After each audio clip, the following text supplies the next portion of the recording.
Hey everybody, welcome to the video. So today we are gonna be playing Age of Empires 3 Definitive Edition, and we're gonna play through this campaign called Blood, Ice and Steel.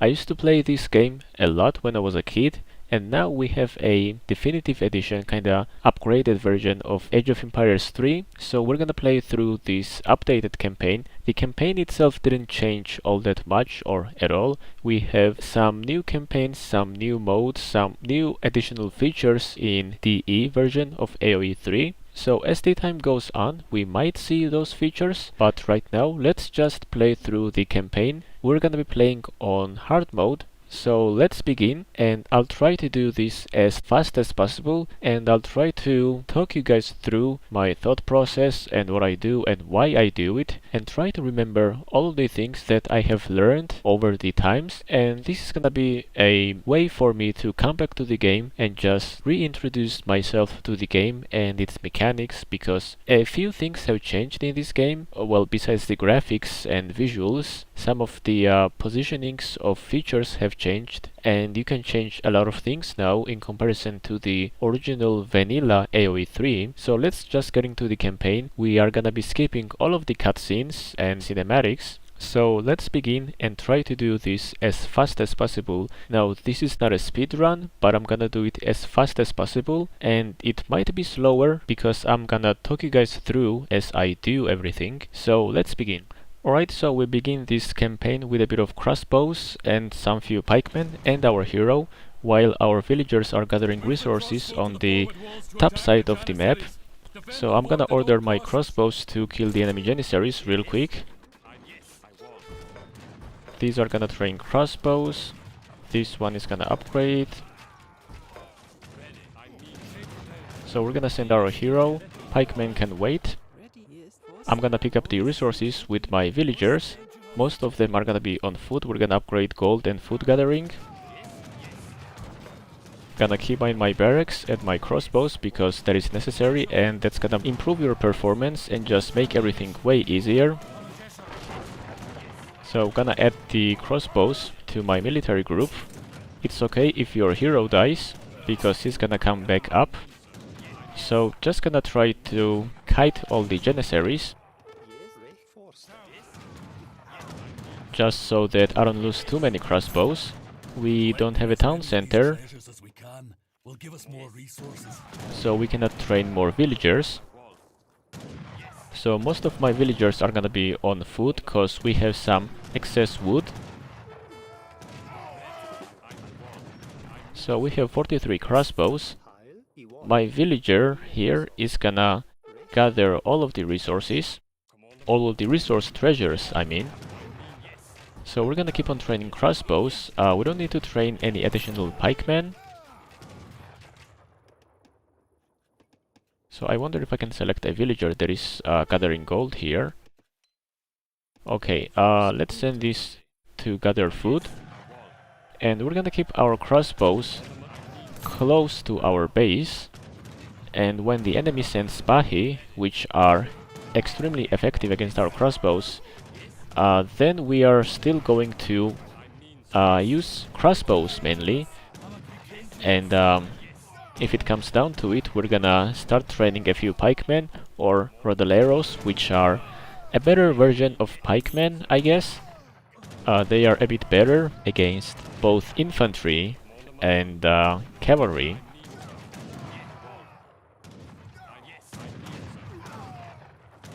So right now we are just trying to gather as much resources as we can, while we are trying to be efficient with our military.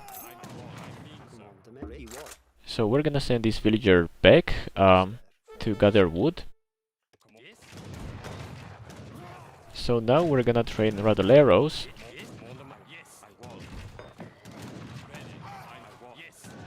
So we're gonna transfer some villagers.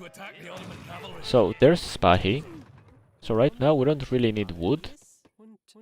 So we're gonna focus on gathering more food.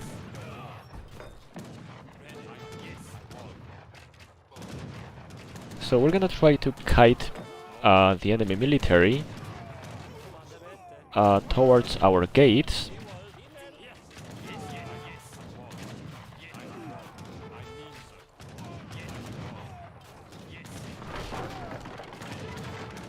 So now we're gonna involve our anti-cav.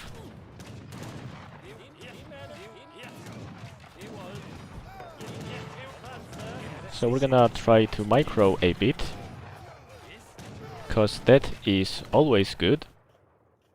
We're gonna improve our food gathering, which we should have done before, but you know, it's alright. Now we're gonna take our military back, and we're gonna go back to kiting. Gonna train more crossbows, and make sure that you guys have keybinds for every unit, every building. It always makes everything really fast, and if you wanna micro a bit, you can do that as well. It's all about being efficient in this game. So now, let's see, 8.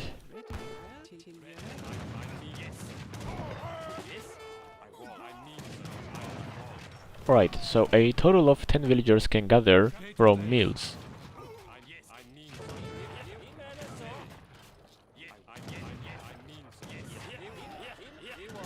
Right, we're gonna kill cavalry here. The Turks are moving in the great bombards. How can we defeat them with pike and shot? We can't. We need cavalry. We need to signal Commander Elaine and the rest of the knights. Get some settlers to the top of the hill to the west and light the signal fire. Okay, now we're gonna sell all of the settlers to gather this wood, because why not? So the villagers that we have on wood can go gather food now. So we're gonna make sure that this cannon doesn't fire at our crossbows, because that will be devastating, and we don't want that to happen.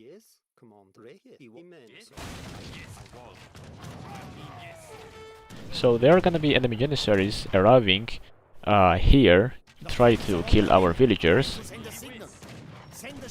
which is fine because we're gonna gather that wood before the enemy army reaches the villagers.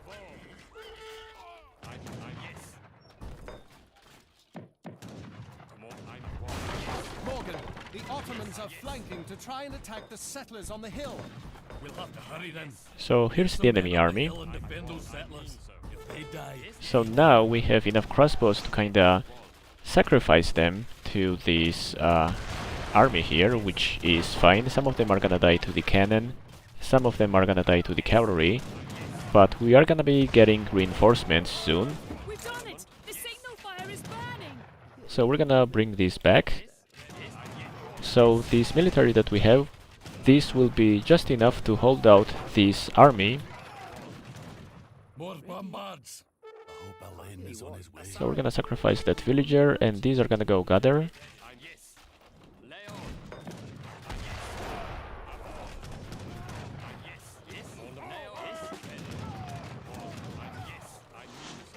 Okay, now here's our military.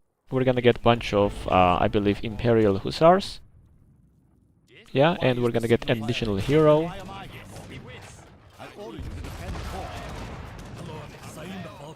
So even though we're gonna lose majority of our crossbows here, it is fine, because, you know, the Hussars are really, really strong. Send the cavalry to the fort and wipe out those bombards. Okay. So we're gonna get our crossbows out of the way, and we're gonna micro a bit.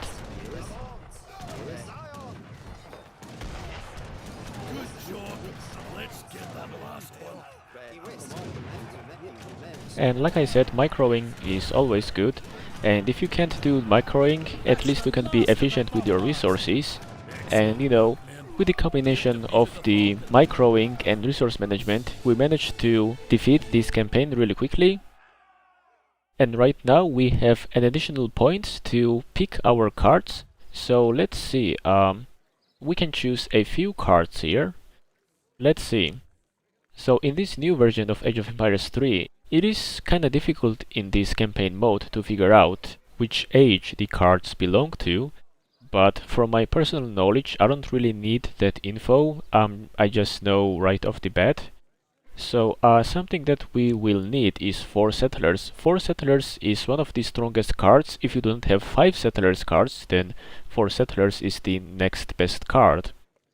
Besides that, we're gonna need 600 coins, 600 wood later, 600 food not so much. We're not gonna use that many naval shipments, whereas we're gonna use bunch of upgrades, especially in colonial age or the second age. This card, I don't know if this card comes from age 3 or 2. I believe it's from age 3. Two Falconets is from age 3. Those are again one of the best age 3 cards, and we're not gonna spend in the beginning of the campaign that much time in the third age. I believe we're not even gonna be able to advance to the third age.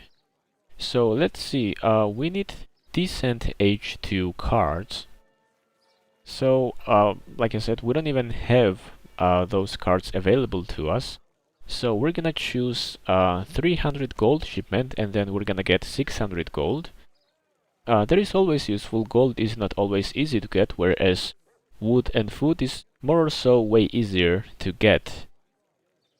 So we're gonna get these two cards, 4 settlers and 300 coin, to then later get 600 coin. And then we're gonna get these two cards, 300 wood and then 600 wood. And then we're gonna see which cards we wanna get in the military section. We could also get some upgrades to like upgrade our infantry, the HP of the infantry, and then cavalry HP. This upgrade is gonna be in the third age. And as we advance into the campaign, we're gonna get more cards and more points. So we're gonna apply these changes, and now we're gonna try to build our deck. So this is all of the cards that we got.